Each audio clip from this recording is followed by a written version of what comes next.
Welcome into another telecast of LMC Media. I'm Troy McGraw alongside Ian Sachs. This LMC Varsity Sports presentation. We're here live at around 11:35 a.m. here on a Wednesday. Ian, take 3 here of this game. You were scheduled to do 11:33. You were scheduled to do the first 2, and now finally this third one. They're smart enough because it's probably it's like the last 24 hours, Monday, Tuesday, Wednesday, all rain at the 4 o'clock game time. So today we're here early. It's been such a long time coming, Charlie. Pawling having to make the trip down 3 times now, finally being able to get this game underway. Both teams have warmed up multiple times just to get to this point. You mentioned Monday, you mentioned Tuesday, finally on Wednesday. Everyone hoping third time's the charm working in their favor. First time Pawling didn't even make it. They got just to Harrison. Yesterday they made it, and they gave you the lineup yesterday, and it's the same lineup that they were going to use yesterday today, and that's Fred Haymack, the second baseman, who's up now facing the pitcher, Jacob Westman. And he'll call a late time.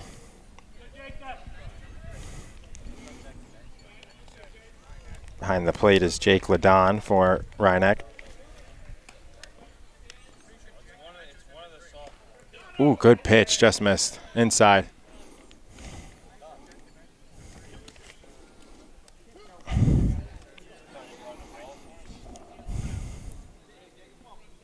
Rhineck's 14-4, the 3 seed, and the 6-seeded Pawling Tigers as it pops up to second and calling it and making the catches. That one was up there long. Evan Janowitz makes the catch, 1 away. It's a high pop-up. It was like the wait time to start this game, and then it finally came down.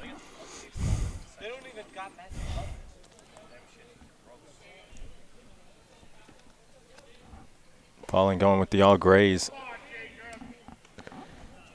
Charlie, there's such a buzz in the air. There's always a buzz for playoff time, but having the early start today, everyone's juice is flowing a little bit extra to get up for this game. And after the fall starts the last 2 days, boys just finally happy to get out there and have some real baseball. And also later, you never have playoffs this late in the year, but because of the late start, because of the fall 2 season with the baseball, with the football and the volleyball ending late, and then the season didn't even start till around May 1st. I know that was their first game. That's why on June 9th we have this quarterfinals. And it's been a compressed schedule. You see the records, both teams playing 15 to 20 games in just over a month. They're playing, 3-4 games a week, and you look at the playoff schedule for this week as well. You had the quarterfinals, the semifinals, the championship, all just a handful of days apart. Then the rain adding to it. Now it's such a compressed schedule. First base runner of the game, Joe Castellano, the opposing pitcher, walks. Yeah, as Rhineck was 14-4. Today's the 9th, so they played 18 games in 37 days, or a little even before then, because their last playoff game was Saturday, so that was about the 4th, I think. So then, May 1st, 31 days plus 4, so 35. So they played 18 games in 35 days, so a game every 2 days. They had a couple double headers. I know one time Rob, our LMC Community Sports producer, Rob Moretti, said one time they had a game at Edgemont, and then they were going to Ardsley later in the day. Westlake. Both teams, the Panthers and Rhinex. And it wasn't like a tournament or anything. They were just games they had to squeeze in.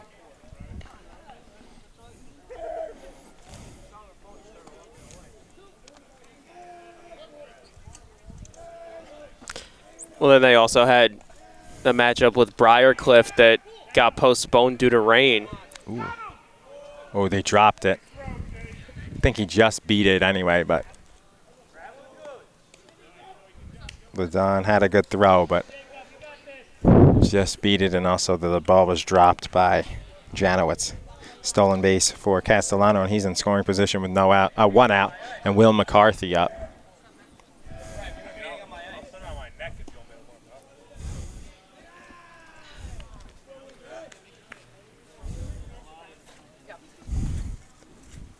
It'll be interesting to see how both of these teams come out today and trying to take aggressive takes early on to jump out to a lead. It's just getting hotter and hotter now. Not as hot as a couple days ago before it rained on Monday, but it's amazing that it was hotter. It's right in the sun, boiling and coming towards us, Ian. A little short. Ooh. Almost had it, Mr. D'Amico. It was a liner rope by McCarthy. It was off of, if he made that catch, he could have been a Play of the Week nominee. Nice. It was about 12, 15 feet short of us. Clearly foul, but hit hard. Nice block by Ladon.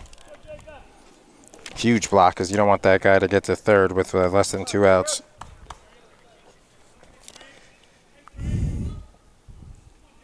Big early batter here. Ooh, he walked him. One game I saw him pitch earlier the year, first game of the year, he had a little control issues too, but second walk already. But at least it has the forces with a big lefty coming up and Noah Holt, the first baseman. In a big spot for Pawling. Well, Charlie, you have to think about how the pitchers are adjusting today. They were prepping to be able to pitch yesterday. Took a couple warm-up pitches as well. That they were right about to exchange lineup cards, so they were all amped up, ready to go. Then they have to shut it down and be ready for a morning game the following day. It messes with your psyche. It messes with your routine. And pitchers are usually so routine-driven of, I get this number of warm-up pitches in at this time before the game. We'll see how Weisman responds here. And the starting pitchers were the same. I mean, the whole lineup was the same yesterday. I imagine, even though Pawling never got here on Monday, I imagine Weisman was going to pitch on Monday before the game got switched to yesterday and then switched to today. But, right, 3 days in a row. It's not like softball where there's a base hit, and he holds him up. He's got to throw it in. He was looking for someone to throw it to, Michael Cohen, and he does. I don't know. I would have. It's early, but might have sent him. Right? I think it was a smart move by the third base coach to hold them there than not try to score too early. You're being able to get to Weisman. The 2 walks, the single right there. Cohen was charging. It was in shallow right field. He could have easily come up throwing and tried to nail him at the plate. You don't want to make that first out being too aggressive here in the early going. The offense having success, and it's a long game as well. We're just in the first inning, so many more opportunities for Pawling offensively. The Rhinex students coming on.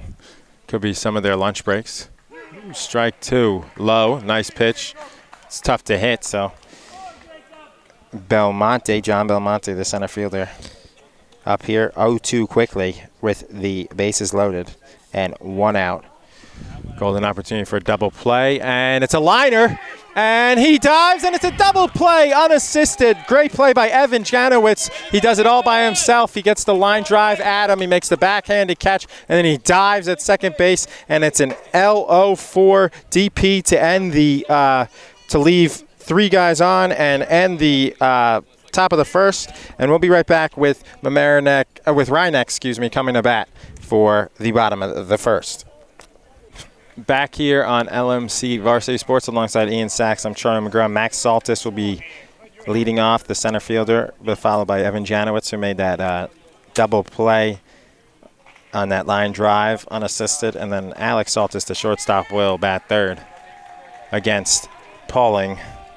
And their pitcher is Joe Castellano.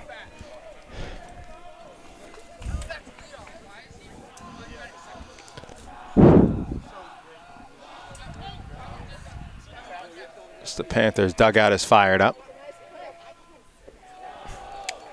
Ball 1-0. I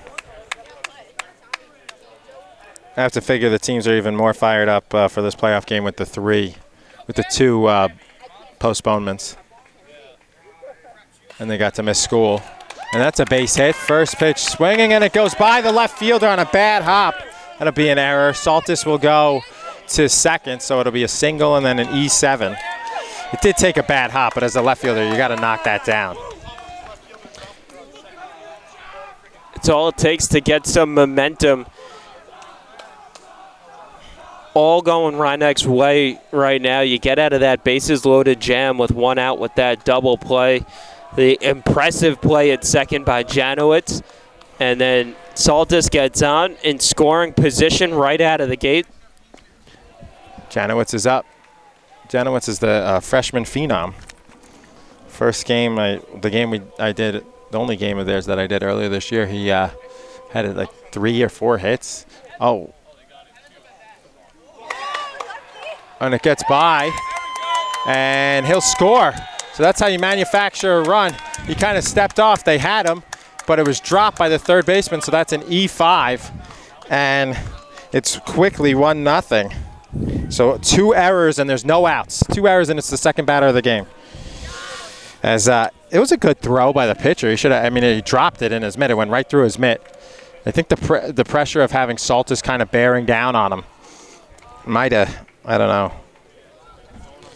See a little nerves here from Pawling. 3 times they made. That's a lot of hours on a bus. A school bus is not the most comfortable ride. Henry just overthought it at third. He saw that he could have easily had Saltis. The pickoff play worked perfectly for Castellano, but Henry just unable to put the finishing touches on it. And he walks. So Janowitz, first 2 base runners reach for Rhinebeck, and that'll bring up Alex Saltis.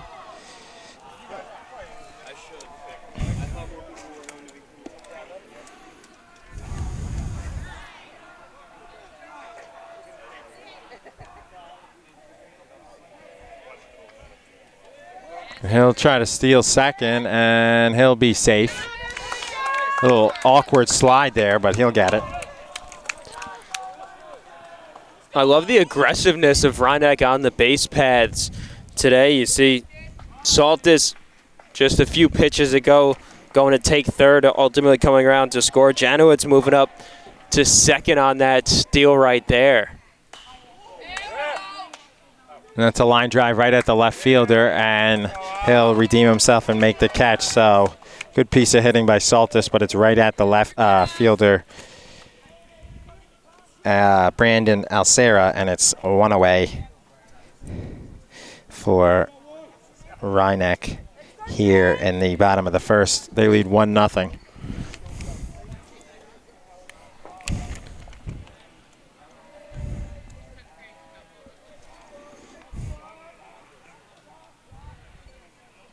Strike. Good curveball pitch by Joe Castellano. The first pitch to Jake Ladon, the catcher.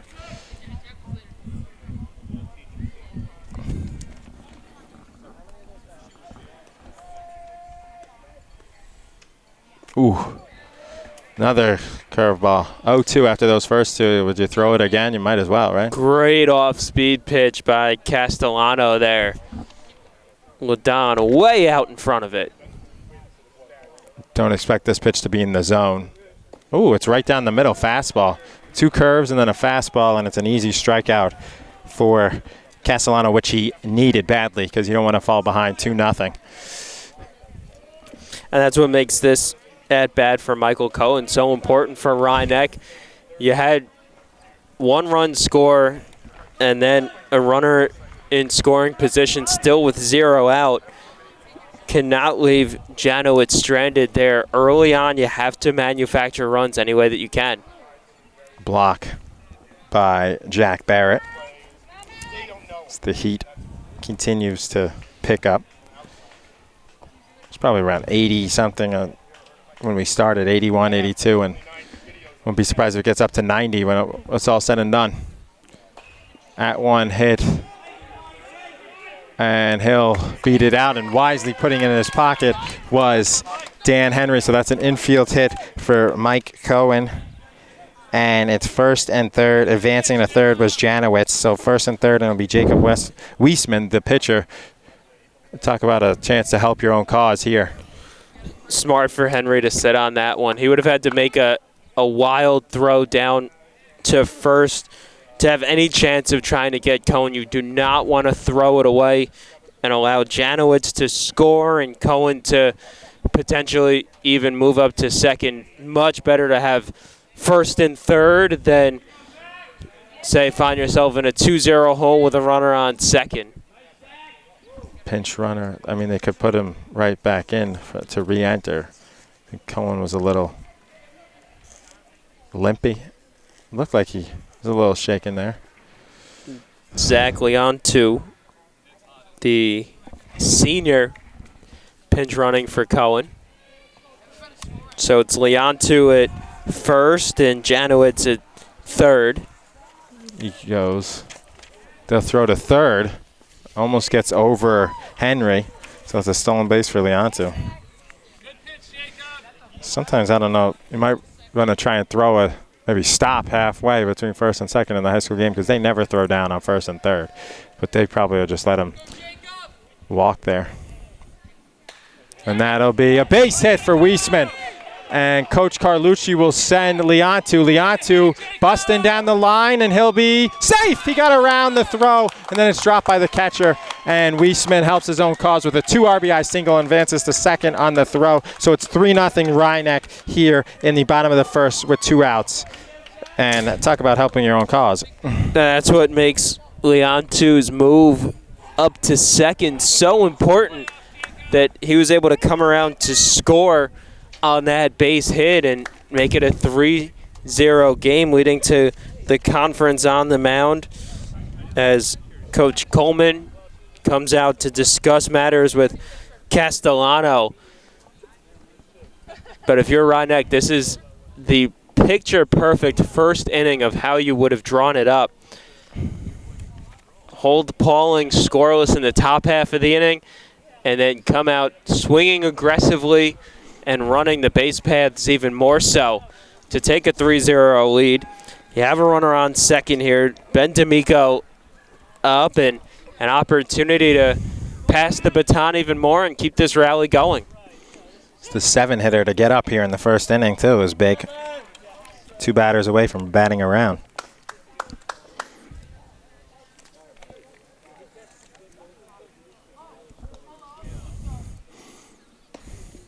One and one, just high.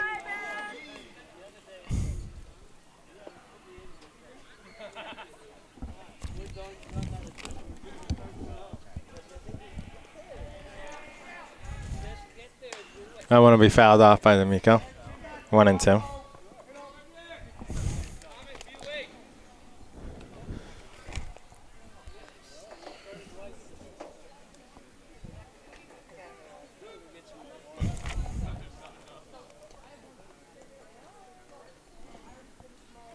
And D'Amico will rip one at third, and instead of tagging the man right there, they make the long throw across, and Henry is able to throw it across the diamond and get the third out, but not before 3 runs by Rhinebeck. They leave one on 3 hits. At the end of 1, it's 3-0 Rhinebeck.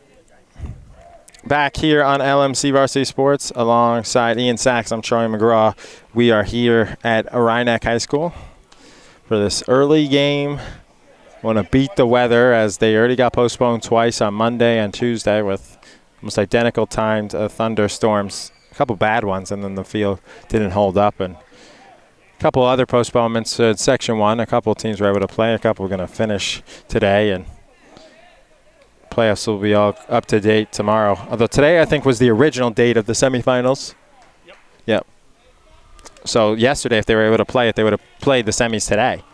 They'll have to play Briarcliff, who will have an extra day rest. No, 2 extra day rest. The winner will have to play Briarcliff, and that's a huge advantage for the Bears.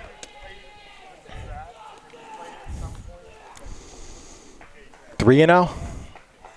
So I think the plan and the dugout for them is to be is to take a couple pitches.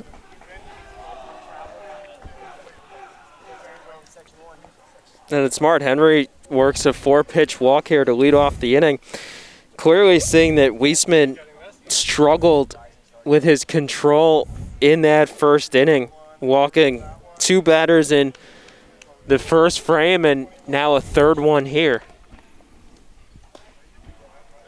Those were stranded as they had the bases loaded, and John Belmonte hit a sharp ball that backhand catch on the fly by the second baseman Janowitz, and he dove, and probably didn't even have to dive, but he dove, and as you see, his left side is completely covered in dirt of his baseball pants, but to guarantee he'll get the guy at second, and he definitely got him easily for that double play. Probably could have just ran across the bag, but wanted to make the sure play and dove for it. 1-1. And swung on and missed by Jack Barrett, the catcher.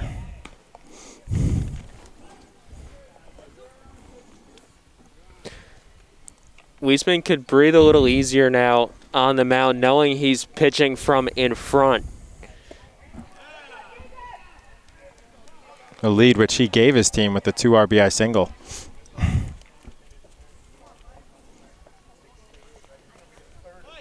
That's strike 3, and there's 1 away.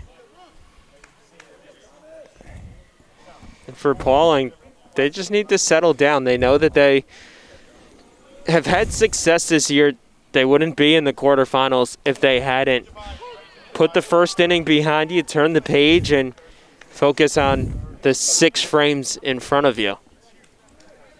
Yeah, they were the 6th seed. They beat Irvington 12-8 in the first round Saturday at Pawling. 0-2 to Bellucci, the right fielder. So the 8-9 hitters are the right fielder Bellucci and then the left fielder Brandon Alcera. Nice block by Ladon. Hit his chest protector, got a piece of the glove and stayed in front and kept Henry at first.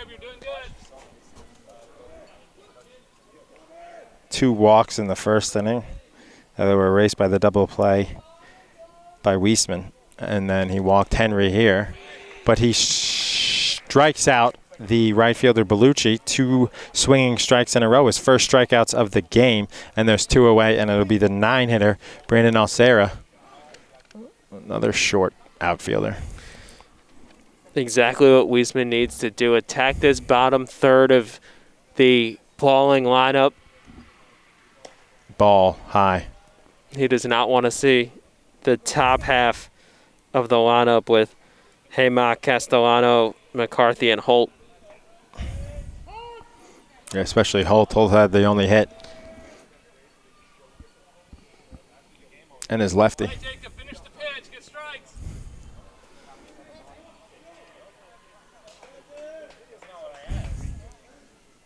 Ball, 2-0. Got to have him take. 2-0, 9 hitter, small strike zone. Didn't look like he gave any signal, and he swings at it, and it bounces to the third baseman, Ben D'Amico, and he'll throw across the diamond for the final out. So it'll be Strand the runner at first, and no hits. And at the end of an inning and a half, it's 3-0 Rhinebeck. Back here on LMC Varsity Sports, first pitch of the inning is a ball to Jack Edwards, the first baseman. It'll be Edwards, Luke Murphy, and Max Saltis, 8-9-1. Saltis manufactured that quick run to start the game.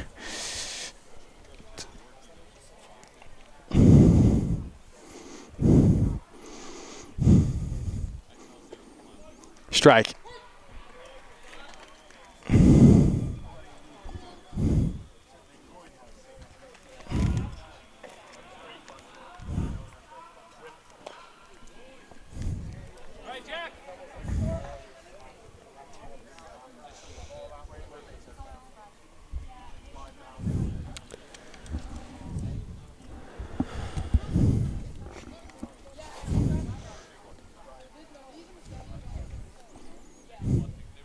Ball, 2-2. Back-to-back lefties, 8-9. Edwards, then Luke Murphy. First baseman and left fielder for Rhinebeck.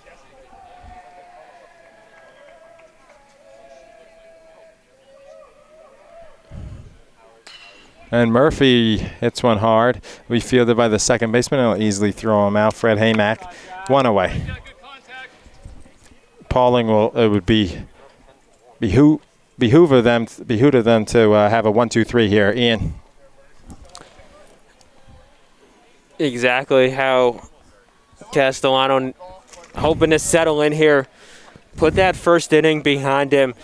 Had the one unearned run in Saltis to begin the frame, and then the little bit of the rally, the back-to-back hits from Cohen and Weisman. Just worry about the batters in front of you here and hope that your offense takes care of itself in the top half of each frame. Nothing you could do about that first inning now. Just worry about the rest of the game in front of you.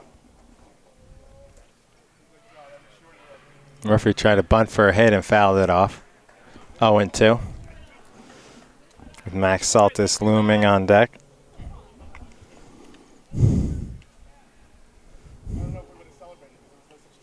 Murphy, the junior left fielder. We'll pop it up. Foul.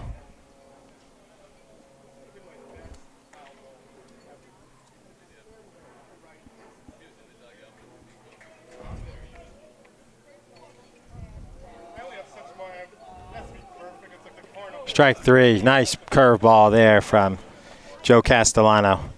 Second strikeout of the game for him. 2 away. And an important one now with 2 outs where it's the top of the order coming up for Rhinebeck. And all Castellano has to do, worry about getting one more out here and turning it back over to his offense. Max Saltis, who got a base hit on the second or third pitch that Castellano threw of the game. And then it was the bad bounce got by Brandon Alcera for a single with an error. And then he was picked off by Castellano. He had a good throw, but it got through Dan Henry's glove. And then Saltis scored on that play. And it was quickly 1-0 Rhinebeck. 1-1 here. Castellano not typically a starting pitcher for Pawling. Not one of their aces by any stretches, but you know, when you're in this condensed playoff schedule, you have to throw as many arms as you can just to be able to keep playing and give yourself a chance. Hence why he's pitching from the stretch with nobody on. And that'll be a bloop single that'll get by the right fielder for a second, and Saltis will take a turn, and the right fielder, Thomas Bellucci, will run after it, and just got right by him, so he'll hold him to a single. Could have been another single with an error, but instead it's Max Saltis with his second hit of the game. You know he'll be probably trying to steal as they picked him off before. But the 1-2-3 is faltered by Rhinebeck. And he'll go first pitch. Fake bunt. Ooh. He's out because he didn't slide. Coach Carlucci's angry. It looked like he beat it, but because he didn't slide, that's why he's out, basically.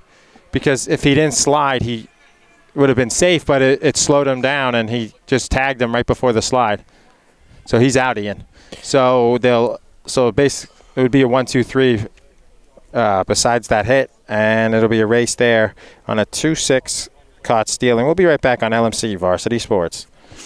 Back here at Rhinebeck High School, taking advantage of the new rule that just passed, 2 days ago at outdoor sporting events now in New York State High School. Masks are no longer required. Good rule. Makes it extra hotter if you had to wear that mask today. Coach Carlucci told Rob and Ian yesterday he was very excited about that, so he doesn't have to wear it. And he wasn't arguing that one. He was more upset with Saltis for not sliding, telling him. Although at first it looked like he was going to argue it, but he didn't, and he basically just seemed upset that Max didn't slide, which he would have been safe if he did. High. And leadoff hitter, Haymack, who popped up to Janowitz on a high pop-up to start the game. Walk, his 4th walk of the game. That is what's derailed him, though it hasn't made him pay. Is it's still 3-0 Rhinebeck. But second straight inning issuing a leadoff walk, but then he was able to battle back after that, back-to-back strikeouts and a ground out to end the frame in the second and leave the leadoff man stranded. But here he's facing the heart of the order. That was the bottom half of this Pawling lineup. Now he's got 2, 3, 4 in front of him. So for Wiesman, an interesting spot here with a 3-0 lead. It looked like he settled in some last inning. Needs to continue that here, and this will be a telling point in the game. Yeah, 3-0, top third. Man on first, no outs. Number 2 hitter who walked, stole a base, Joe Castellano. He was the guy who they held up at third, who you thought it was the right move, and I thought they might have been able to send him. And instead the next guy lined out into a double play.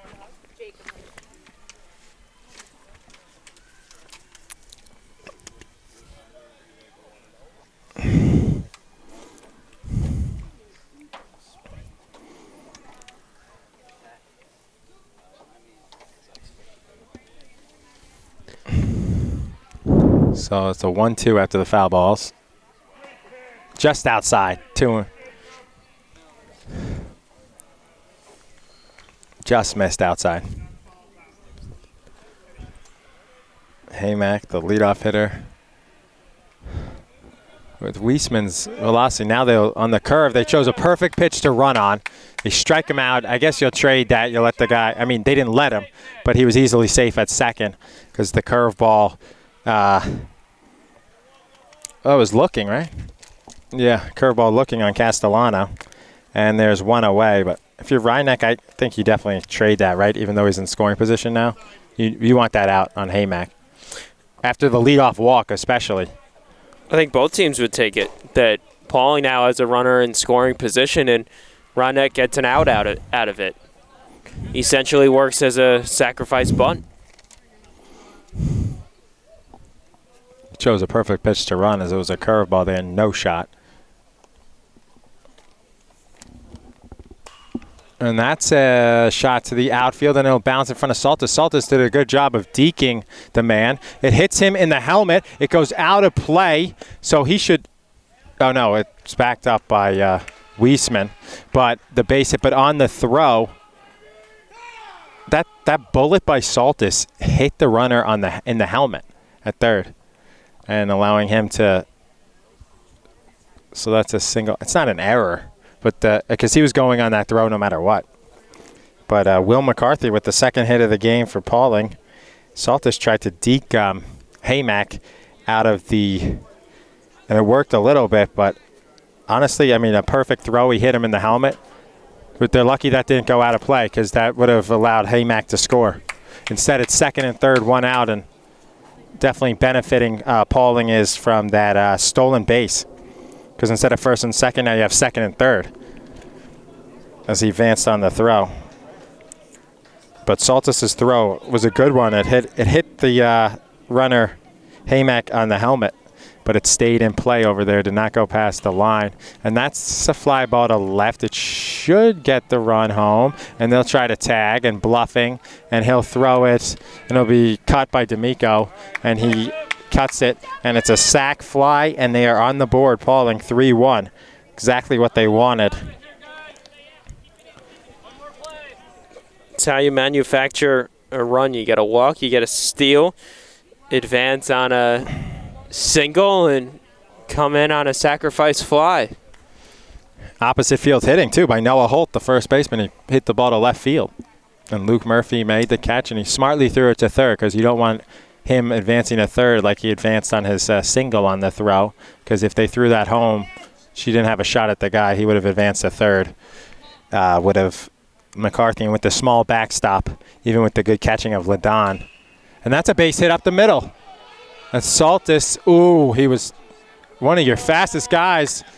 Ooh, they got the guy at second, though. They cut it off. They'll throw it back home, and he's safe. Wow. 3-2. They threw the ball around, and that did not manufacture, Ian. And Pawling is scrapping together runs, and it's 3-2. You got to, Coach Carlucci can't be happy. That was not a smart play by LaDon. He had the runners staying put. Fine, you let Belmonte get up to second base. That's fine. You do not let the run score there. Now it's a one-run ball game, and the tying run in scoring position with Belmonte. All right, guys, let's get the out. Forget about it. Get the out. Saltis had a great cannon to come up throwing right to home. Threw a bullet to LaDon. It looked like perfect execution on the base hit. And it was a great hold up by Jason Kuhlman originally. And then when he cut it off and the guy went to second, it was basically like stealing. As that one is a ground ball, Dan Henry grounds out to second baseman Evan Janowitz, but not before 2 runs on 2 hits for Reineke and they're for Pawling, and they're right back in this game as Reineke leads 3-2 here on LMC Media as we head to the bottom of the third. Back here, bottom of the third, it'll be Evan Janowitz and Ian with that quick sequence there with all that was going on. As that's a base hit by Janowitz. Pawling had the tying run on second in the third after trailing 3-0 to start the inning. They're able to manufacture to get that close. Couple of poor decisions in the field from Reineke, opening the door for Pawling, but able to shut it and maintain the lead heading into the bottom of the third here. Heart of the order here for Reineke, so an opportunity to get those runs right back. Wild pitch hits the dirt, and Janowitz will take a turn at second and stay there.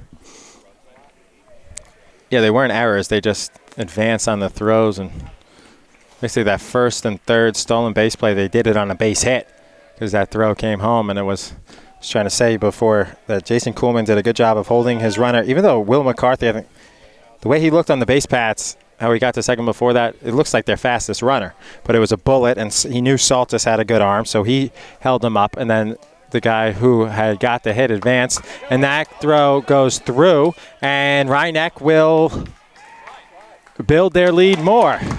So that'll be a stolen base and then an E2, actually an E5. It got through the glove again of the third baseman. So he stole second, and then the bad play by the third baseman Henry, third error of the game, allowed Janowitz to score. So that was eerily similar to how Saltis scored a first run. Single, gets to second, and then steals third, and then the error allows him to score. But Pawling's got to do a better job keeping the guys closer on the base paths. And Reineke's going to continue to run today. That has been the mantra for Carlucci all game long. Run, run, run. You see it as soon as someone gets on first, they're looking to advance to second. A high fly ball to left, and this one will roll up the little hill in left center, and Alex Saltis will slide into second with a double. But going back to the Janowitz, I think he stole third on his own there.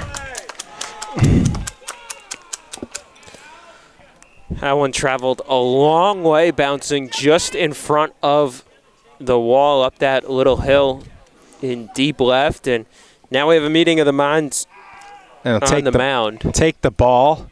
So we'll have a new pitcher, and we'll be right back on LMC Media as we all right. As we'll have a pitching change as Dan Henry is coming in for Pawling. So we'll be right back on LMC Varsity Sports. Back here on LMC Varsity Sports, bottom of the third, no outs, 1 run across, and that'll be the end of the pitching line for Joe Castellano. As Ian mentioned, is not one of their aces, but because of the deepness in the playoffs, and that's a knuckleball almost for the starting pitcher. I mean, the reliever, Dan Henry, as Joe Castellano, the pitcher, will now, him and Henry just swapped. Henry's playing third. Henry moved from third to pitcher, and Castellano moved from pitcher to third. And it'll be a wild pass ball, wild pitch as Alex Saltis will advance to third. Jake Ladon, who struck out to end the first, will pop this one up foul, out of play. Need a new baseball.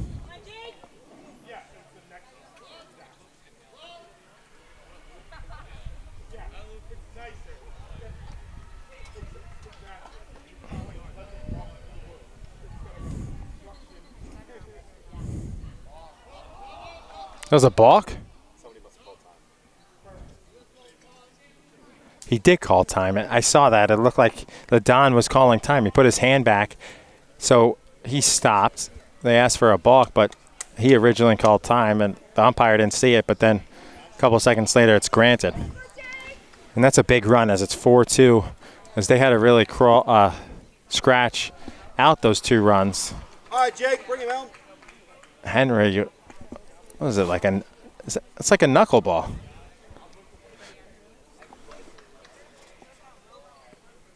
Ooh, that's a fastball. Misses Ladon, and he'll walk. Nearly hit him.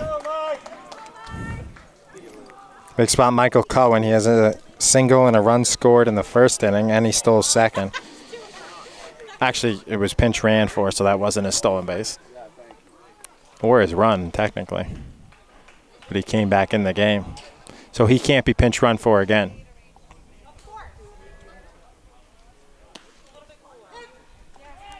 They'll cut it off, and they'll both stay put on the delayed steal, stolen base for Ladon, and it's second and third, 1 out.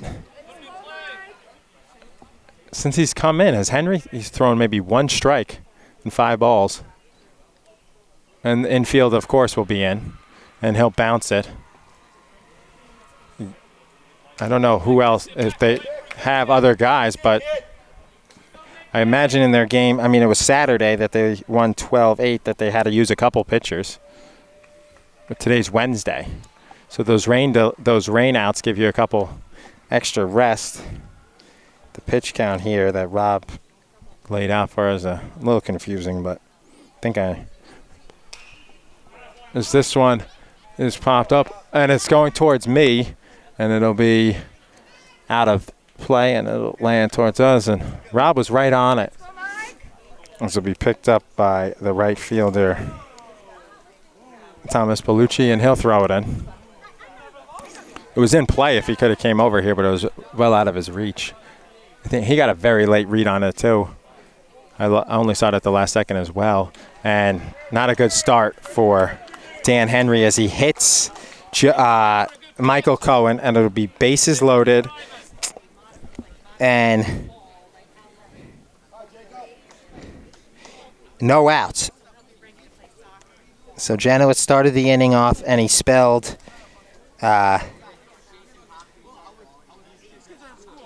started the inning with a single, and then came around a score. And then Saltis doubled. He's at third. We'll have a conference here.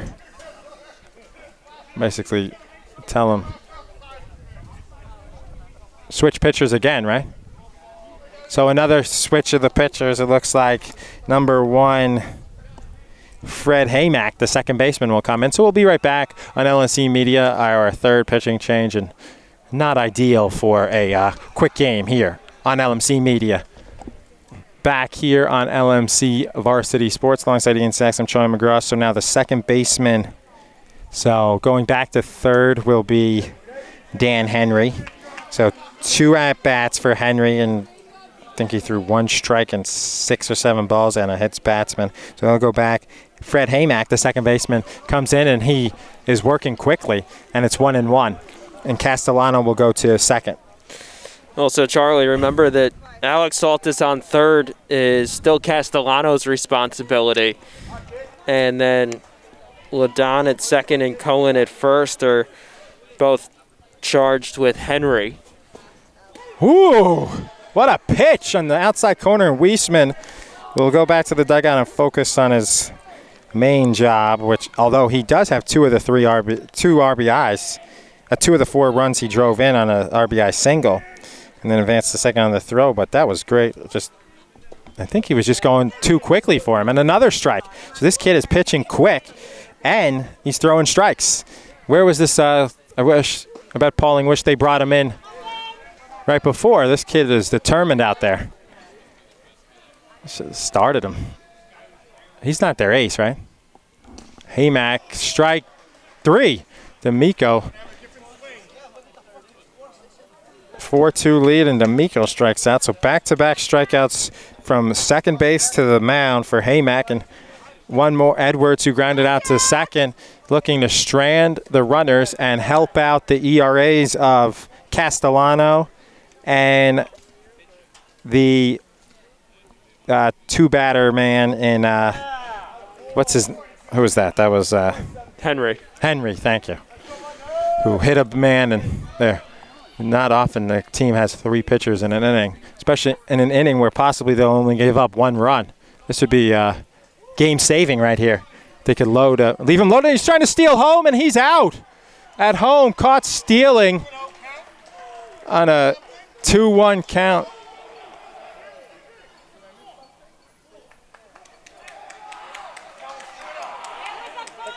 They called the balk. Thank you, Rob. They switched it. It looked like he stole home, and he called the balk.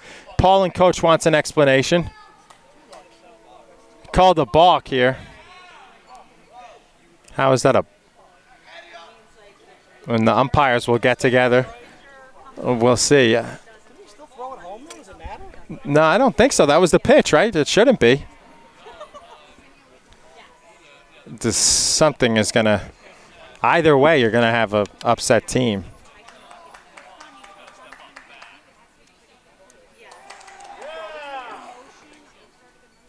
So, but he just threw his pitch, right? So that was the pitch he threw. Oh, was that ball 4? Well, it's a balk, there's no pitch. Yeah, balk doesn't count as a pitch. I know. The count was, what was the count? 2-1? It was a 2-0 count, so it would 2-0. definitely not have been ball 4. Right.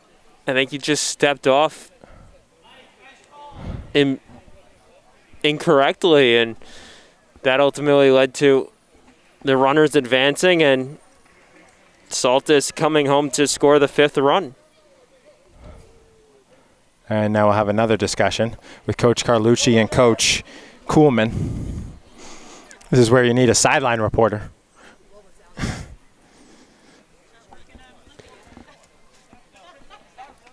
I thought they were all going to be in this discussion, but it's just Carlucci and the umpire. I heard the first baseman say, but it wasn't a balk. That's Noah Holt, the slugger. They're calling everyone back. But a balk should advance all the runners. I guess they'll just count it as... No pitch, timeout. Yeah. So Jack Edwards will be 2-0. So maybe time was called. So it's back to 2-0. No pitch, Jack Edwards. So that'll put the runners back on first. Reload them. Now it's 3-0. I mean, that's got to be hard to come back and be able to pitch for Haymack there. That's got to be distracting, really distracting for him. Big lead at first, 3-1. Good job by Haymack. Maddie, there's like sodas in here too. Oh, really? Yeah, I mean, you guys want water. 3-1, and Edwards fouls it off. So that'll, one of my favorite expressions, start the merry-go-round. Full count, 3-2, 2 outs, and that'll start the merry-go-round for Saltis, Ladon, and Cohen.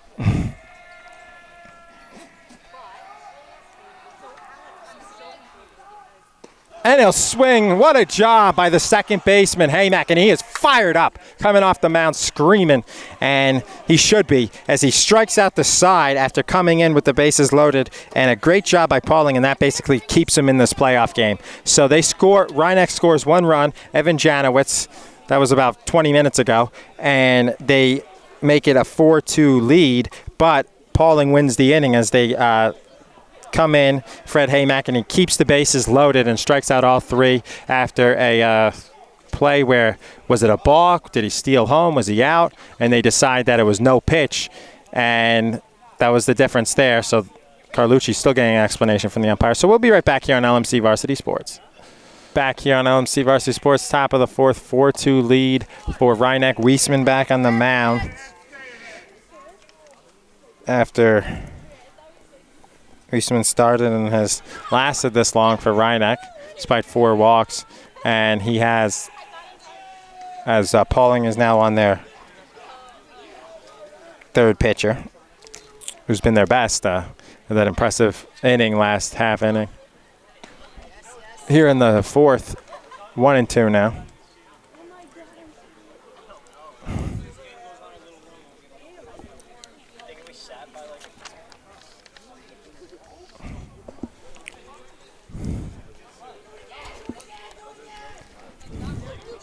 Jack Barrett, the catcher, Thomas Bellucci, then Brandon Alcera. 7, 8, 9 for Pawling. Yeah, this is the bottom third of the order that Weisman had success against back in the second inning. Retired them in order with a pair of strikeouts and a ground out. So we'll see after that long layoff in the top half of the inning, off to a good start. And he handcuffed the catcher Barrett, and he'll be struck out for the second time. Just the fourth strikeout for Weisman.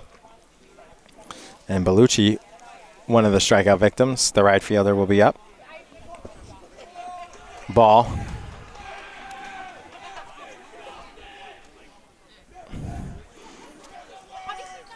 The Heat picks up once again. Ball. Oh, he went. Swung. Hand tied. Got the handcuffs. A weak swing from Bellucci on that one.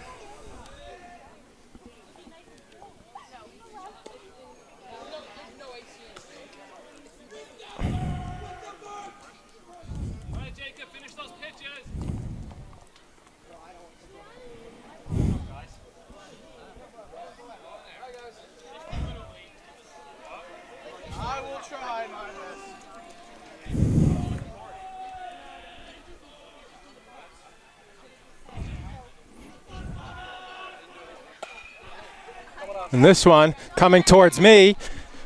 Oh, man. They really have me hang tied. I tried. I got the late jump on it. Charlie, you have to remember to bring your glove at every game, even if you're announcing. Come on. Oh, my God. It stopped. I mean, I had no chance to catch it on a fly. It was as he strikes him out, back-to-back strikeouts. It stopped about 5 feet, and then it spun away. Some really nice high heat from Weisman there to get Bellucci a second time on strikes. Rhineck could really use a 1-2-3 inning in their one-batter way, and it's the 9-hitter, Alcera, who grounded out to the third baseman, D'Amico. And he'll start him out with a strike. Looking for his first inning without a walk. He had 2 in the first, 1 in the second, and that 1 to start last inning.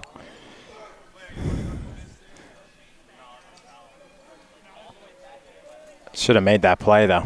I went for it with my with my throwing hand and made it harder. Ground ball right back to Weisman, and he'll just flip it over, and that's a time-inducing inning. Less than 5 minutes, less than about 4 minutes, as it's a 1-3 to end the inning. So a 1-2-3, our first 1-2-3 of the game, well, albeit that other, actually our second 1-2-3 of the game. So we'll be right back. The same number in the order, the 7, 8, 9 hitters had the 1-2-3 in the second inning. So we'll be right back with the bottom of the fourth as Rhineck looks to add to their 4-2 lead. Back here on LMC Varsity Sports, bottom of the fourth, Luke Murphy, the 9-hitter and lefty, will lead off after Edwards struck out to end the third inning. It'll be 9-1-2, Luke Murphy, Max Saltis, and Evan Janowitz. Janowitz and Saltis have scored 3 of the 4 runs for Rhinebeck. So we'll see those two after Murphy. 3-1. Murphy thought it was ball 4. Saltis and Janowitz both scored in their first at-bats, and then Janowitz scored in the 3rd inning. Should ball 3 now.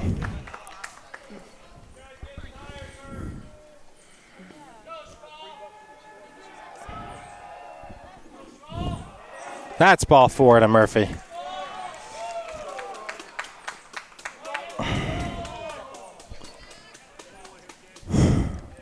So after 3 straight strikeouts entering the game, when he entered the game for the pitcher, Fred Haymack, he walks Murphy on 5 pitches. So the final line on the starter, Joe Castellano, 2+ innings, 4 runs, 2 of them earned on 6 hits, 1 walk to 2 strikeouts. And for Dan Henry, just faced 2 batters, had a walk and a hit by pitch. So he has a 0+ for his innings of work. 2+ for Castellano, because he didn't get an out in the 2nd, but he did give up that run. He only gave up 2 earned, right? Yeah, because of the 2 errors. The 2 earned, both crossing on the Weisman 2-run single back in the 1st. 4-2 here in the bottom of the 4th. Leadoff hitter Max Saltis up. 3-1.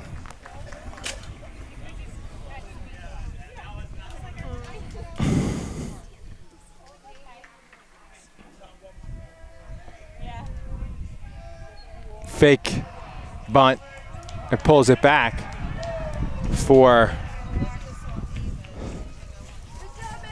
Max Saltis, and it will be back-to-back walks. So after good control, after coming back on that play that was discussed by the umpires for about 4 innings when it was 2-0 and 3-0 the next pitch, and then he came back and struck him out, did Fred Haymack, showing a little control issues.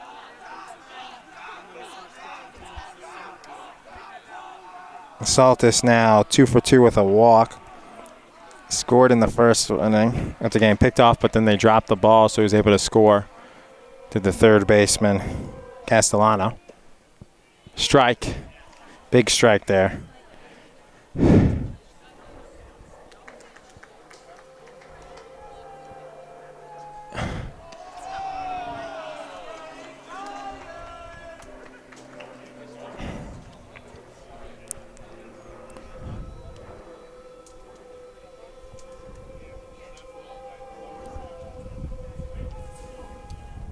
And fouled off by Janowitz, who's scored 2 of the 4 runs for Rhinebeck, stolen 2 bases, and walked and singled.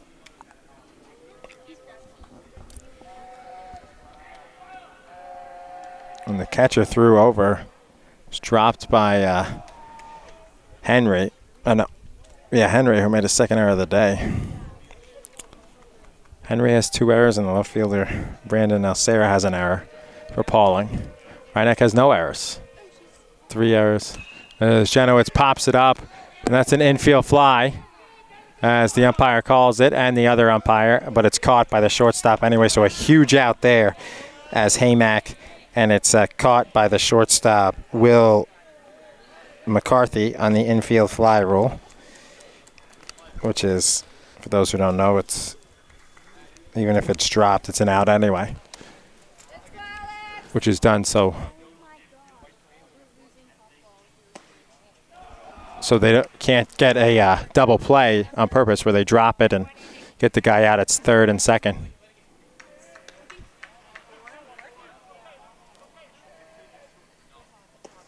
Strike, outside corner. Off-speed pitch from Haymack.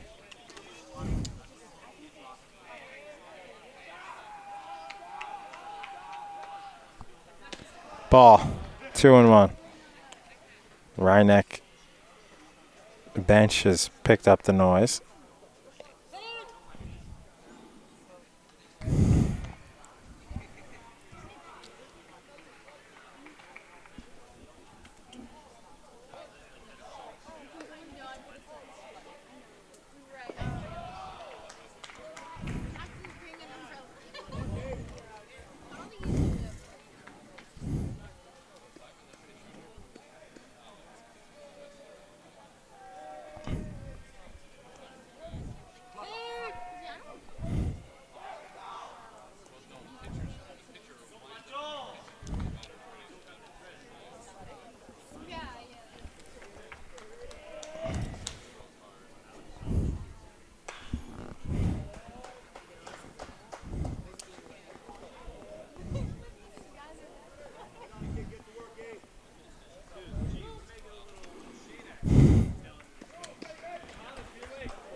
Ooh, that wild pitch hit the backstop. But Saltis walks. So 3 walks in a row to start the inning. And Haymack's been good besides these walks here. So Murphy's on third. A lot of noise from the softball field now.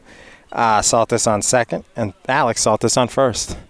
With the catcher, Ladon, who's 0 for 1 with a K, a walk, and a stolen base. Very different workflow for Haymack here in the 4th inning. When he came in the 3rd, he was going on fumes. Caught the ball right back from the catcher, went right back to work, right back into his windup. Here he's taking a lot more time and trying to be a little more deliberate with it, and it's working against him so far. I think the heat's got into him, Ian. Realized he couldn't keep that up. But we'll see him from the windup with the bases loaded. Ooh, outside corner, no good. 2-2.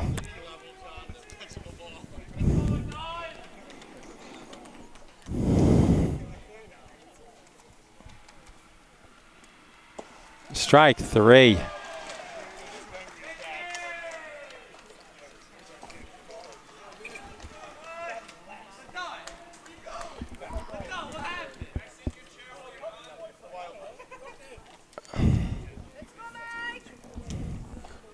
That was a big strikeout for Haymack. Now 2 away. He can just focus on getting the 1 out here and end the frame.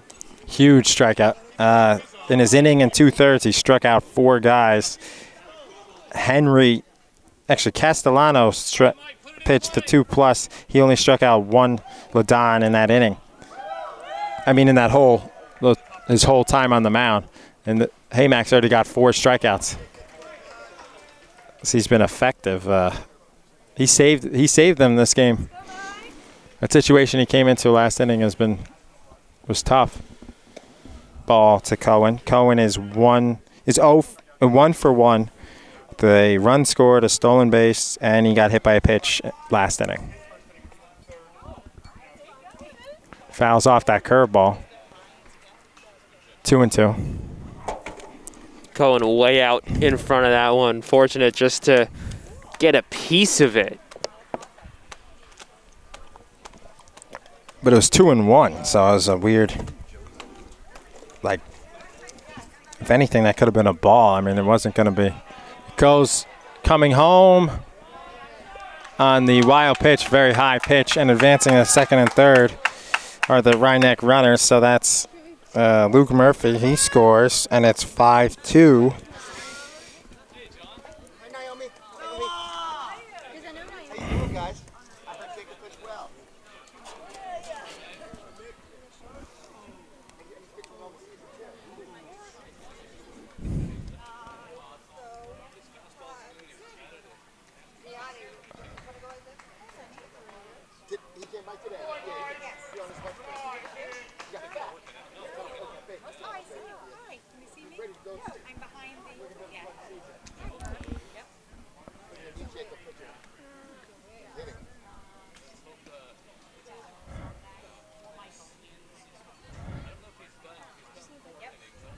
Strike 3 looking. So it's 5-2 now. Rhinebeck at the end of 4 as Cohen strikes out. And we'll be right back with the top of the 5th here on LMC Varsity Sports.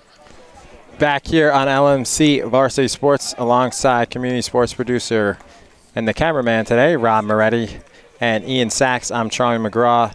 Top of the 5th, first pitch to the leadoff hitter from Pawling, Fred Haymack, and the pitcher right now is a ball.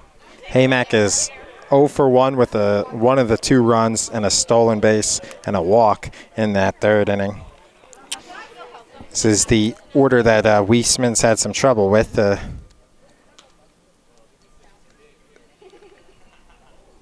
Ball, 2-1.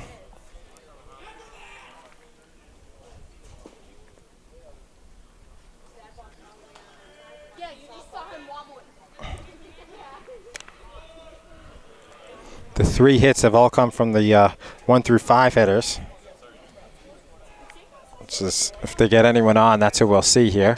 And he fakes the bunt just to distract Weisman, and it works. And it's ball 4, second walk of the game. And Haymack, the lead off hitter who stole second in the 3rd inning and then came around to score, is on first. Castellano and Coach Carlucci will take his stroll to the mound.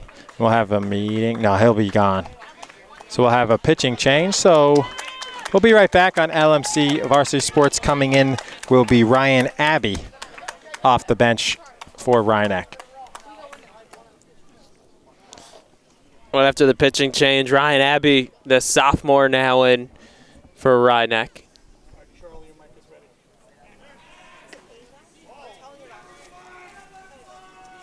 Weird, a guy comes right in the game and a pickoff first move.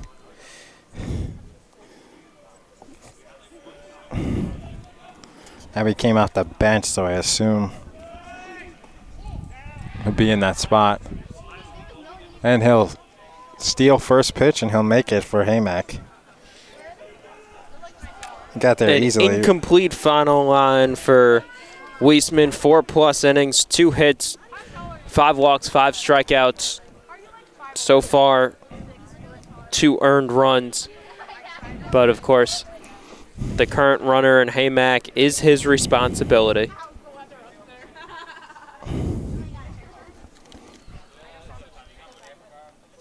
Joe Castellano followed by Will McCarthy. McCarthy, the only Pawling hitter to, as that's a ball, to get on base in both at-bats. In his first 2 at-bats, Noah Holt, the batter after McCarthy, had a sac fly RBI, which doesn't count as an at-bat, and a hit.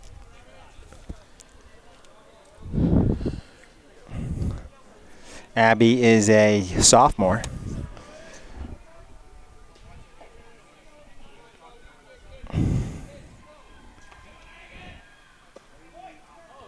Ooh, just missed.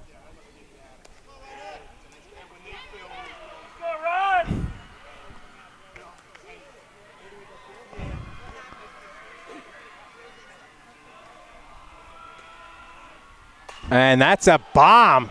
Hit over the head of the left fielder, and it rolls to the fence, and it'll be a stand-up double for Joe Castellano, the starting pitcher who's now playing second base after playing third for 2 batters.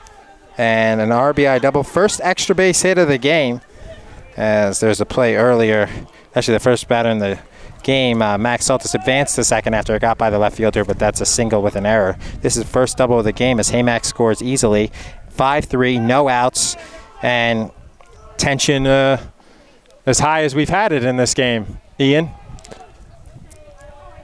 Yeah, once you get to the later innings, rallies starting, runs scoring, runners in scoring position, it becomes much more high-pressure situations all the way around.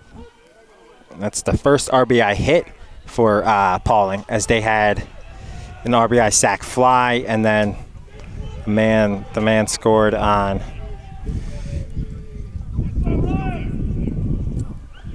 the throw.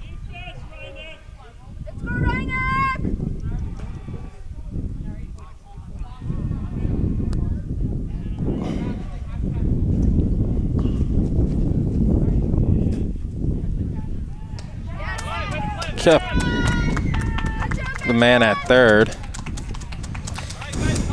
Nice job by D'Amico to look Castellano back to third, make sure that he was not going home. He had plenty of time on that sharp grounder to him, and to get McCarthy at first and keep it a 2-score game and get the sure out. Really nice job by D'Amico.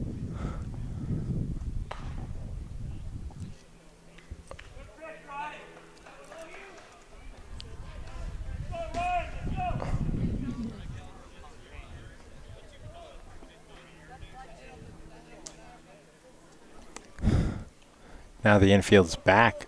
1 out still. Just 1 out.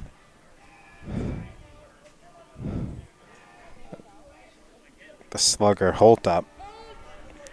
Ripped a single and then had a sac fly RBI to left.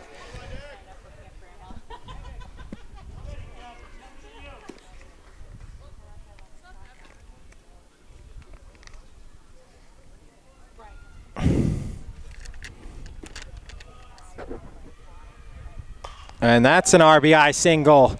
Holt, second hit of the game. And it's quickly 5-4 now, Rhinebeck. So Noah Holt.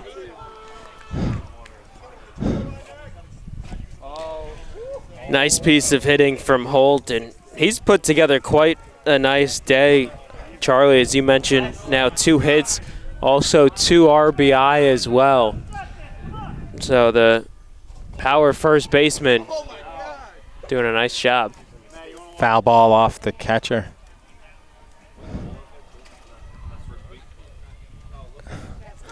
It's quickly 1-run game. For Rhinebeck's sake, good thing they scored that last inning. And that wild pitch could be tied. Strike.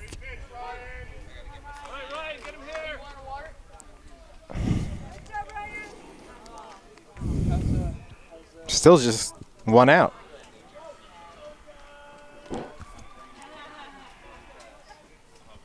Rhinebeck needs a double play here.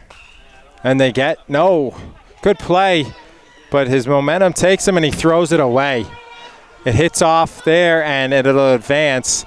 So that'll be a single, no, because a good throw would have had him. So that's an E4. First error of the game in a bad spot. Second and third, 1 out. So E4, as a good throw would have had him. Tough play from Janowitz there. Yeah, the freshman Janowitz. The runner was slow, Holt, but he was so far over that it would have been impossible for him to turn his body around and throw to second. And now we will have Sam Dalsimer, who's the ace for Rhinebeck, come into the game. So we'll be right back on LMC Varsity Sports. Second and third, 1 out, live here on a Wednesday afternoon from Rhinebeck High School with the ace Sam Dalsimer warming up out of the bullpen here for Rhinebeck. Back here on LMC Varsity Sports alongside Ian Sachs. I'm Troy McGraw. A game that just got very interesting. Rhinebeck was up 5-2 entering the inning, and now it's 5-4. And they bring in their ace, Sam Dalsimer, the junior, but the 4-year player. The 3rd year. Strike 1. Coach Carlucci was trying to avoid using him, but you can't get to tomorrow if you lose today. So you can't really save a guy. And that's a rip, and it's a base hit off of Dalsimer. And the coach, of course, they'll hold him. You gotta. And Pawling is fired up. Dan Henry with his first hit of the game. He was 0 for 1 with a walk. Gets an RBI single, and it's 5-5 at Suddenly Quiet Rhinebeck High School. Wow. It's a really tough spot for Dalsimer to come into. Also not used to coming on in relief and not entering a game. Usually he's the starter for Rhinex. So coming in with 2 on and 1 out, very difficult position for Dulcimer. Yep, perfectly said. Definitely. He's a starter.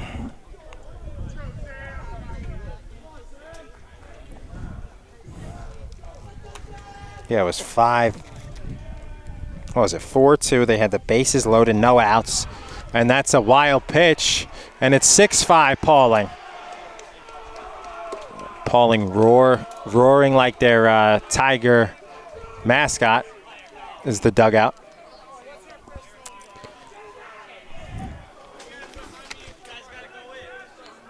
This game getting away from Rhineck in all the ways that they did not want it to. Just to reset this inning. And that one will be fielded by Dulcimer, and he'll get the second out. So Barrett will be retired for the 3rd time today. And Bellucci, who struck out twice, will come up. The big at-bat here. 6-5 lead for Pawling with the 4 runs in this inning. So to reset, Haymack led off with a walk. Castellano delivered an RBI double. Then McCarthy grounded out to third. Holt belted an RBI single. Belmonte reached on an error by Janowitz at second. Henry belted that RBI single to right, and the sac bunt there by Barrett sets up Bellucci now with a runner on third. That's Henry. 2 outs. You thought that was a sac bunt? I thought it was swinging. Oh. Well, either way. After all that, Bellucci and Alcera can get on. Haymack will be up again. He's in the hole.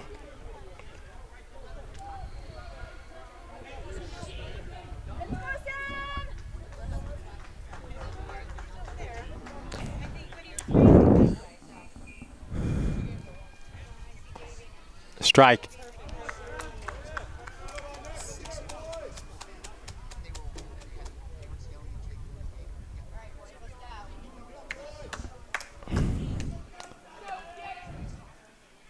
Strike 2.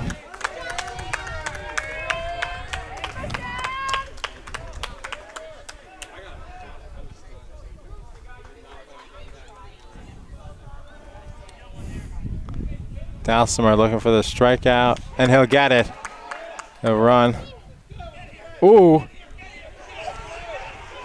And he's safe. Wow. He said he has it, but he dropped it.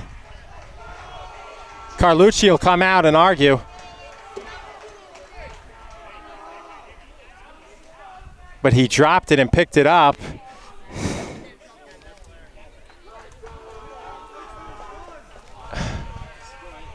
So it's 7-5? Yeah, it did, of course. This inning, the guy was halfway down. Obviously, you just go for the out, but he could have just ran the guy back to third.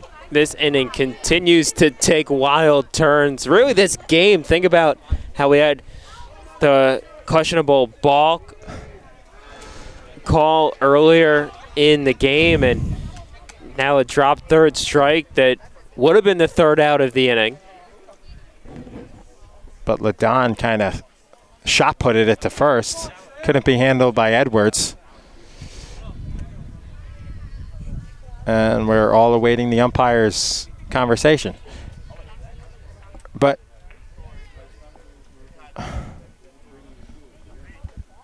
like the phrase, that's baseball, but it's really not, because that doesn't happen. They changed the call. They say he's out. So Pawling will argue that. I mean, it looked like he had it. He picked it up. It looked like that was the right call originally.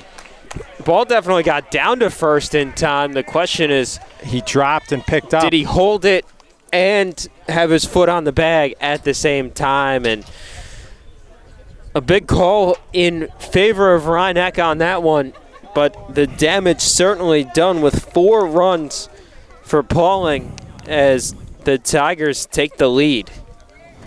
Back here on LMC Varsity Sports alongside Ian Sachs. I'm Charlie McGraw. What a game. This has turned into a 5-2 lead for Rhinebeck entering last inning. Rhinebeck goes to their ace, Dalsimer. He inherited a couple runs. They don't go against him. And the first pitch is a ball, and Dalsimer will be up. So that spot went from Weisman to Abbey, and now Dalsimer will get the at-bat. And 2-0. And how we'll see how Fred Haymack will pitch with a lead now. Haven't seen, this is Pawling's first lead of the game because they didn't score in the top of the first. And Rhinebeck scored as it's 3-0, definitely taking. And then Rhinebeck scored first. So this is their first lead of the game. And turned into a very good game. So the wait was well worth the wait.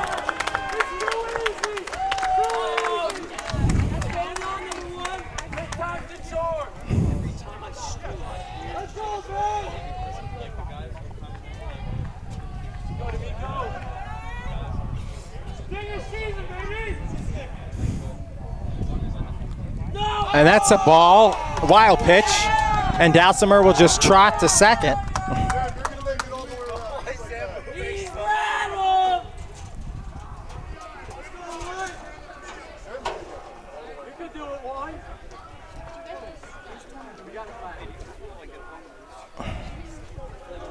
Did Abby get a?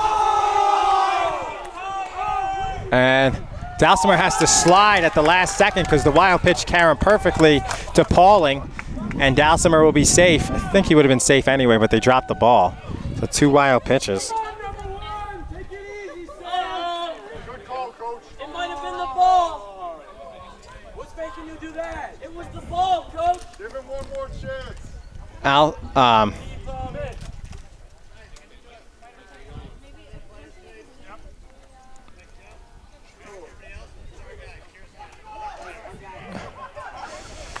I like Joe's hat. Athletic Director Joe Segley has got a nice a bucket. Yeah, the bucket hat. Yeah.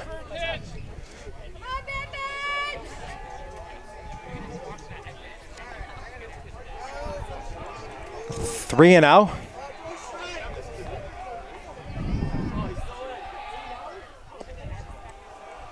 Now 3-0. It's 2-0. For Rhinebeck, did Abby get an out, Ian? No, right? Oh, he got one, right? Pitched 1/3 of an inning. As 2 walks in a row. First and third. They can't come. They already had their conference in the inning. They can't come to the mound again. It's gotta be the ball, number 1. D'Amico with the 4-pitch walk after Dalsimer had a 4-pitch walk, and they'll try and pick him off. He's safe. 6-5 lead, first lead of the game for Pawling, with Dalsimer 90 feet away, though. He'll take off delayed, and they'll throw right back, and D'Amico will get the stolen base. Second and third, no outs.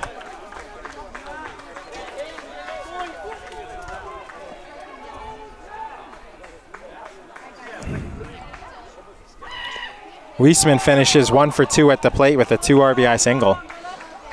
And Abbey never got an at-bat. He got 1 out on the mound. This is a pinch hitter. Matt Ryan, excuse me.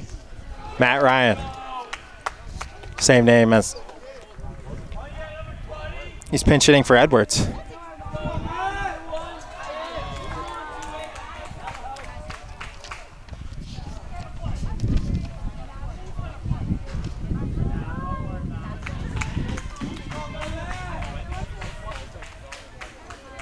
It's Matt Ryan pinch hitting.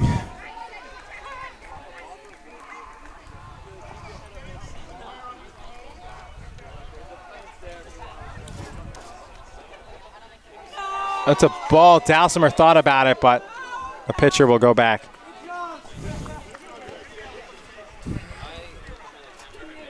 Yeah, Max Saltis is taking on deck swings like he was on deck, but it's Luke Murphy on deck, then Saltis.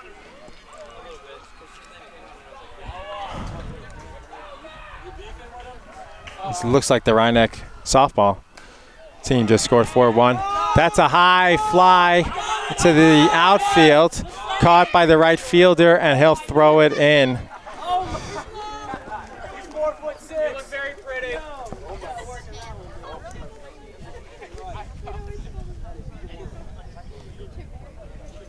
So the pitcher to Matt Ryan flies out to right field. Right field.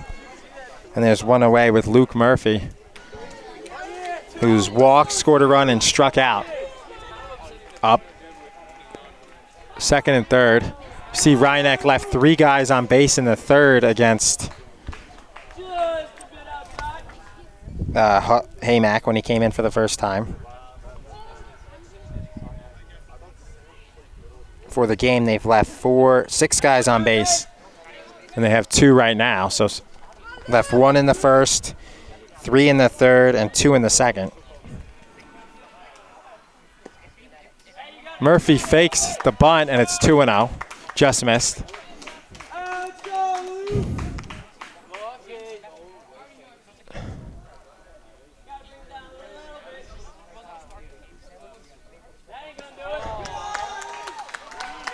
Three and 0. On deck is the leadoff hitter, Max Saltis, who's 2 for 2 with a walk, 2 stolen, a walk and a run scored. It's caught stealing.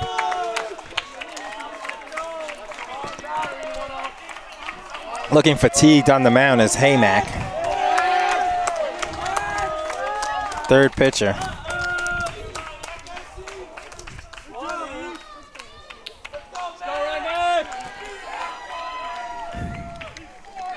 Base is loaded.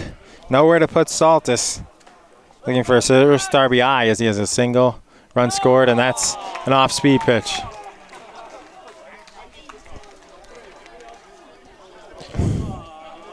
Safe to say, biggest spot of the game.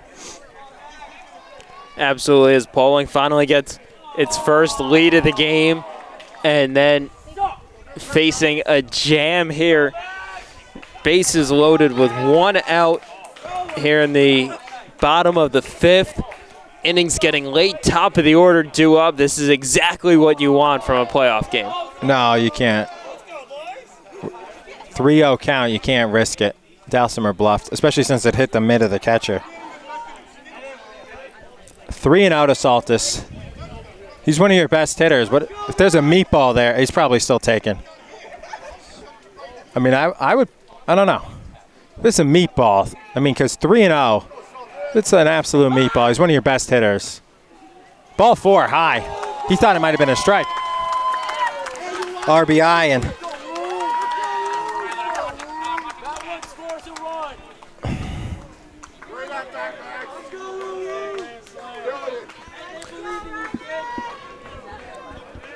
so Dalsimer scores.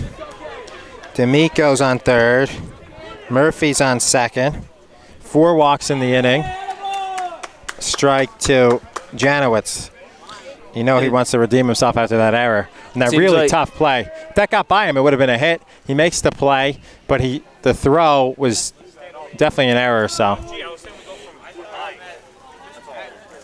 I thought we were sitting on the Seems the like RBI walk to just tie the game is the theme with this game, as both teams have just scratched runs together. seems like Haymack's just running out of fumes here. That, you know, we saw him come in Big time. lights out in that 3rd inning, and since then kind of struggling. The adrenaline of coming in relief, but That was a really tough spot too, Ian, when he came in that 3rd inning. And wiggled out after that call on that. Was it a balk, wasn't it? Said it wasn't. And they called time. 3-1 now to Evan Janowitz, the freshman, who is 1 for 2. 2 runs scored, 2 stolen bases, and a single. And he popped up to short. Ball 4, RBI walk. Got to figure 5 walks. That's going to be the end.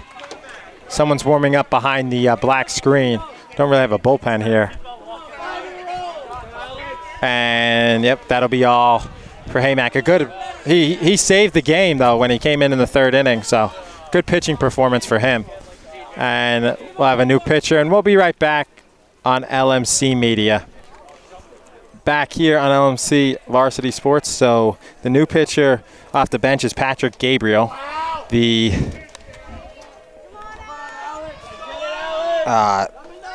pitcher was, it's a strike there. Haymack goes back to second.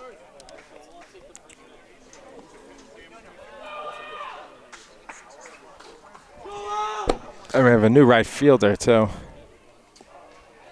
So here's all the changes in the field for Pawling as Gabriel comes in to pitch. So Haymack moves back to second, Castellano moves over to third, and Henry moves into right field. So Bellucci is out. So with all the defensive alignments, really the only lineup change is now that Gabriel will be in the 8th spot. That ball is ripped. And double, ooh! Thought it was a double play. Looked like he was out at first. Instead, he's safe. So it's an RBI fielder's choice as Saltis just beat it out. It hit the pitcher's glove, and that slowed it down enough for Saltis to get safe. Looked like he just beat it. That was close. We like that. Gotta be quick in that. He'll use his speech though. And they're not happy with the call. He looked out. Jason Coleman. Close bang play. It's always 50-50. Really tough to see it, but not much that Pauling's coach Coleman can do about that. Had to come out and question it, but really nothing that could have overturned it. So runners on the corners now for Rye-Neck. Delayed steal. They didn't mean to do that, but it's a stolen base for Alex Saltis as he kind of like hopped. Smart for Saltis, though. We saw that earlier where a runner's on the corners opportunity. Runner moves up to second, then came around to score on the ensuing base hit. Really big play earlier in the game and a big run for Rye-Neck that has helped to build this 2-run lead. Well, that was a huge run that Saltis beat that bang play out at first for the fielder's choice. As he brought home that run, made it 8-6. With Dalsimer pitching now, up 8-6 is huge. Couple big innings have slowed this game down. And that's a ball. Jake Ladon, second walk of the game. He's now 0 for 2 with a stolen base, 2 walks, and 2 strikeouts. And Michael Cohen will bat with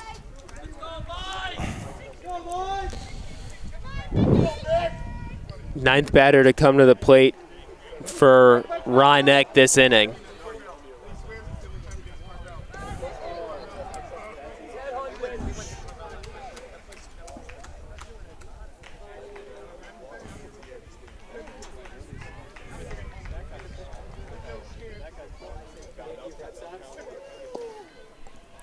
Strike, good pitch there by Gabriel.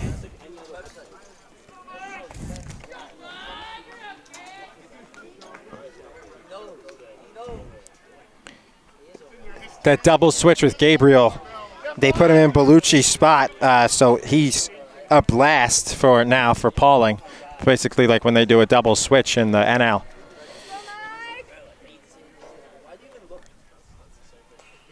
That's fouled.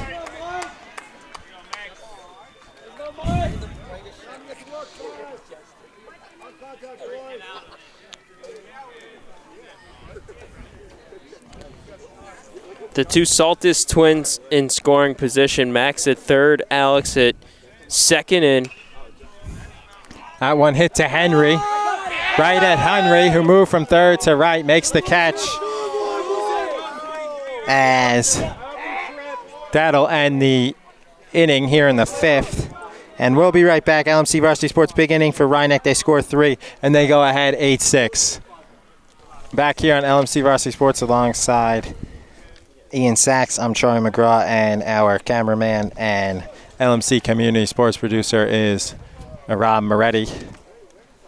He's running the feed for the game live and filming at the same time. He's a multitask man. As the 9-hitter is up, Brandon Alcera, he's 0 for 2. Put the ball in play twice, grounded out to third, and the pitcher. As Sam Dalsimer has a 2-run lead, 8-6, top of the 6th.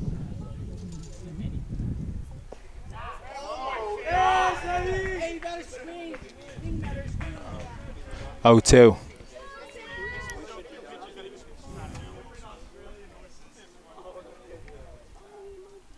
Strike 3, swung on a miss. No chance. Dalsimer looks a lot calmer and more settled in out there on the mound after coming in relief. Entered in a very tough spot last inning. Typically a starter, not used to coming in the game in relief, and now facing a clean inning, nobody on, able to go to work right away. Yeah, this is like starting a second inning for him. Even the first, because he came in relief. 1-1 to the leadoff hitter. Haymack popped up to second, walked twice, stole 2 bases, and scored 2 of the 6 runs for Pawling. Came in relief, pitched on their best day on the mound.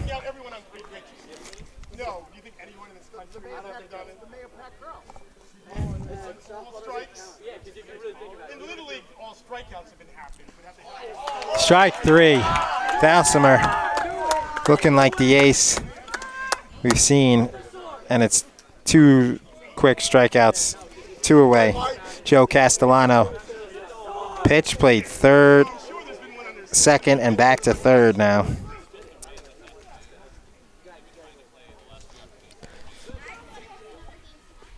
Ball.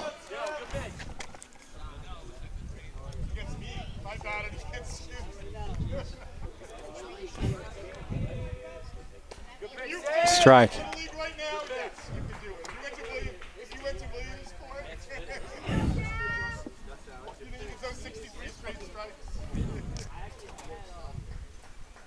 Dalsimer's pitch outside.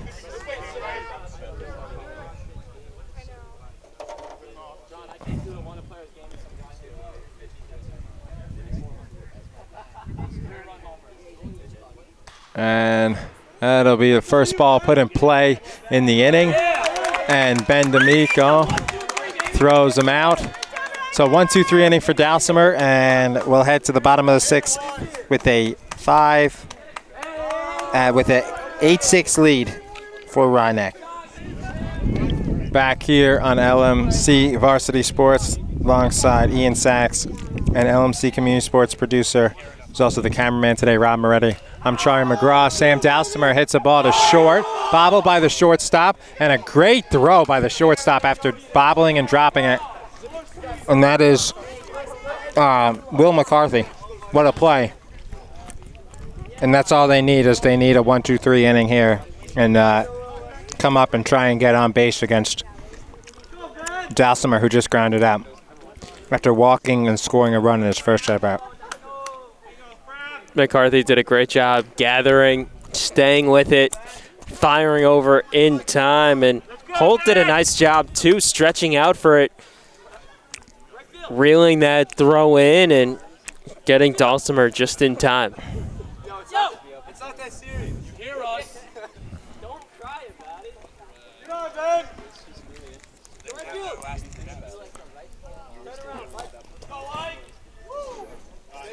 As Rob just posted on Twitter, what we have about 18 minutes left of battery? Percent. So we'll be live for that percent, but as long as Dalsimer. Looks like they have another pitcher warming up. I guess they want to try and bring Sam back tomorrow.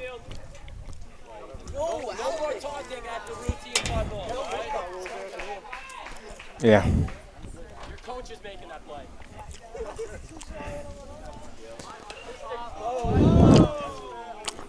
But it says if he throws 1-30, his night's rest is 1. So, but tonight counts as a night of rest.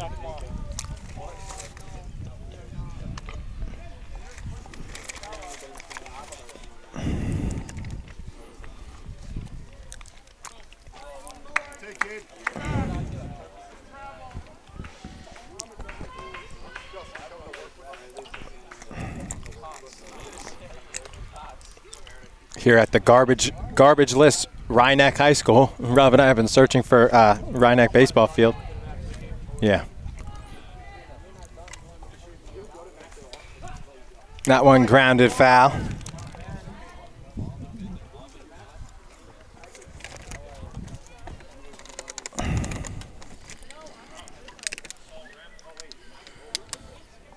Looked like Rhinebeck was going to have control of this game throughout and actually trailed 6-5 and then now retook the lead 8-5. They didn't trail for long, though. It was just half an inning.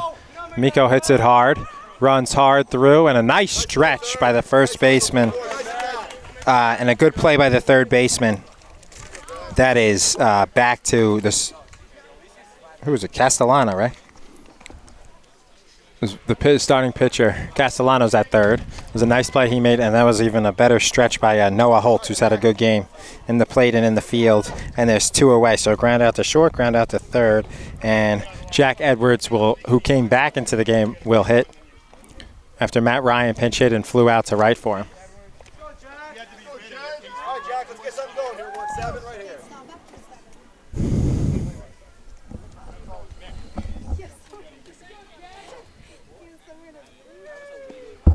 All right, kid, look for one you like.